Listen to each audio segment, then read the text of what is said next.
things have changed a little bit since the last time I did a video. It's Memorial Day weekend. It's definitely summer. The gnats are crazy. There's so many gnats. It's nuts. We've got some really great growth on the plants, and I'm really happy to see that, you know, these plants have probably, since we put them in the ground, I'm guessing that they probably have doubled in size. We have been going through and trimming off the buds just to ensure that the root system becomes established well and that they're, you know, not blooming and using all of that energy into the blooms, that they're putting it more into the root system. We've gotten in our drip irrigation, so that's really exciting. And we had some really good friends come and help us with that a couple of weeks ago. We have a main line that comes from the hydrant in the house. Then it goes out kind of like the legs of a spider, and it goes out to each of the individual rows. You can see we chose to use drip tape because it's a little less expensive, and the downside is it doesn't last as long. But we only really need to use the supplemental watering for the first year until the plants get established. We can use it in future years if we need to. If it's, you know, horrible drought, we can supplement a little bit with watering. But as the plants get older, they won't need the extra water as much. So it just really has to hold up for this first year.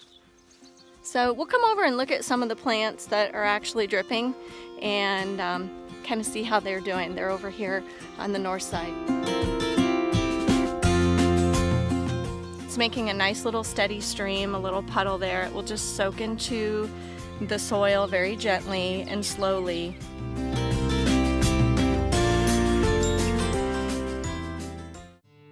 One of the other things that we've been doing is a lot of weeding. Weeding is something that really I totally underestimated. It's like a black cloud that kind of hangs over the farm. Is this phenomenal little hoe, a Dutch hoe.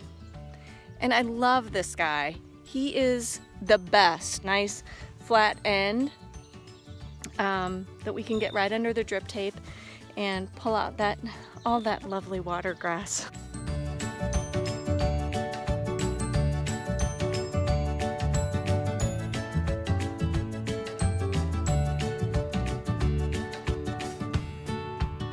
See some lavender farms that have they put down a weed mat.